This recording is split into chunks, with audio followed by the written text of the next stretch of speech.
সকালবেলা ঘুম থেকে উঠেই যে শুরু হয়ে যায় জীবন যুদ্ধ। আসসালামু আলাইকুম দর্শক, সবাই কেমন আছেন? আশা করি যে যেখানে আছেন আল্লাহর রহমতে ভালোই আছেন। আমিও আলহামদুলিল্লাহ আল্লাহর রহমতে ভালো আছি। তো আজকে আবার চলে আসলাম আপনাদের জন্য নতুন আরেকটি ব্লগ নিয়ে। তা এটা হলো সোমবারের ভিডিও। তো সকালবেলা উঠেই 5:30টার সময় উঠেছি, উঠে তারপরে নামাজ পড়লাম। নামাজ পড়ে ঘরটা ঝাড়ু দিয়ে চলে আসলাম রান্নাঘরে। এসে তাড়াহুড়ো করে পরোটা বানালাম আর ভাজি করলাম, পেঁপে দিয়ে আলু দিয়ে ভাজি করে তারপরে ছেলেকে উঠায়ে ছেলেকে খাওয়ায়ে তারপরে ছেলেকে ওর পরীক্ষা চলতেছে, পরীক্ষার হলে দিয়ে আসলাম। এসে এখন ঘরটা গুছালাম, পুরো ঘর গুছিয়ে তারপরে ঘর ঝাড়ু দিয়ে ঘর মুছে তারপরে রান্না করতে আসলাম।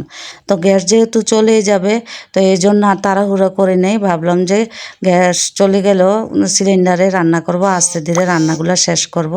তো এই জন্য ঘরের সম্পূর্ণ কাজ আগে সেরে নিয়েছি, তারপরে এখন রান্না বান্না করতে এসেছি। তারপরে কুটাকাটি করে নিলাম। তো এখানে কিছু পাকা পেঁপে ছিল, পাকা পেঁপেটা কেটে রেখেছি। সবাই কেটে রাখলে টেবিলে দেখা যায় যে সবাই খাবে। এই জন্য 10টা 11টার সময় অনেক সময় খিদা লেগে যায়, তা হালকা কিছু নাস্তা খেলে ভালো লাগে। তো এই জন্য এই পেঁপে কেটে নিয়েছি। আর এখন রান্নার জন্য আমি ইলিশ মাছ কেটে নিয়েছি, 2টা ছোট ছোট ইলিশ মাছ। আমার ছেলের নাকি ইলিশ মাছ খেতে খুব ইচ্ছে করছে, তো এই জন্য ইলিশ মাছগুলা মাথাগুলা কেটে এই এই মানে আস্তা টুকরো রেখেছি যাতে ইলিশ মাছগুলা ভাজি করতে পারি। তার মাথাগুলো দিয়ে লাউ দিয়ে একটু অল্প করে রান্না করব।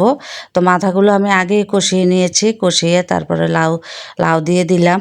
তো এই যে এখন হয়ে গেছে। আর লাউ রান্না করতে তো বেশি করে ধনেপাতা না দিলে ভালোই লাগে না। কাঁচামরিচ আর ধনেপাতাই হলো লাউ স্বাদ হওয়ার বিশেষত্ব। লাউ একমাত্র স্বাদ হয় বেশি করে যদি কাঁচামরিচ আর ধনেপাতা দেওয়া যায়। আর এই যে শীত আসতেছে, এখন তো বেশি বেশি ধনেপাতা পাওয়া যাবে, তো এখন ধনেপাতাটা দিলে যে কোনো তরকারিতে খেতে ভালো লাগে।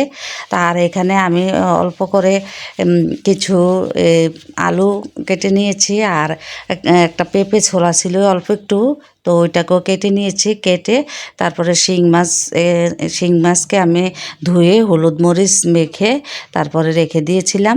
তো রেখে তারপরে এগুলাকে এখন আমি রান্না করতেছি। তো আগে পেঁপে আলুগুলোকে কষিয়ে নিয়েছি, তারপরে এখন এগুলাকে কষিয়ে নিয়েছি, মাছগুলোকে কষিয়ে তারপর অল্প করে ঝোল দিয়ে মাখা মাখা করে ভুনা করে ফেলবো। তো দর্শক, আমার ভিডিওর কোনো অংশ যদি আপনাদের ভালো লেগে থাকে তাহলে একটা সাবস্ক্রাইব করে দিবেন। যারা এই পর্যন্ত দেখেছেন এখনও একটা লাইক দেননি, প্লিজ প্লিজ একটা লাইক দিয়ে দিবেন, বেশি বেশি শেয়ার করে দিবেন, আর কমেন্টে আপনাদের মূল্যবান মতামত জানিয়ে যাবেন। আর কে কোথায় থেকে দেখছেন, কে কে দেখছেন ছোট্ট করে একটা কমেন্ট করে যাবেন, যাতে আমি কমেন্ট পরে বুঝতে পারি যে আপনারা কারা কারা আমার ভিডিও দেখেন। তা এই যে এখনও রান্নাবান্না শেষ হয়নি। তো এখানে আমার হাজব্যান্ডের জন্য শীতল ভুনা করতেছি। তো ওনার নাকি কোনো কিছুই খেতে ইচ্ছা করে না, মুখে রুচি নাই, কোনো কিছুই স্বাদ লাগছে না, কারণ উনি অসুস্থ হওয়ার কারণে ডাক্তার 2টা করে অ্যান্টিবায়োটিক দিয়েছে।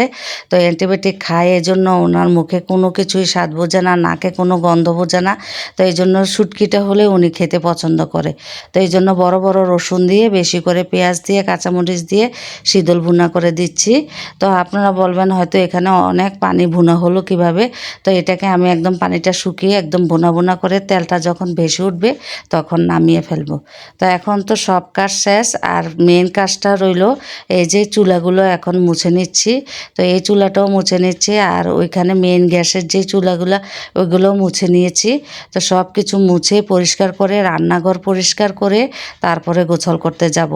রান্নাঘরটা যদি পরিষ্কার না থাকে তাহলে আমার মনে হয় যে একটা মানসিক কোনো শান্তিই লাগে না। ঘরটা নোংরা থাকলে, অপরিষ্কার থাকলে নিজের কাছেও যেন একটা অশান্তি অশান্তি লাগে। ঘর যদি গুছানো থাকে, পরিষ্কার থাকে, মানসিকভাবে অনেক শান্তি পাই, অনেক ভালো লাগে। তো আজকে এখানে রাখছি, আল্লাহ হাফেজ।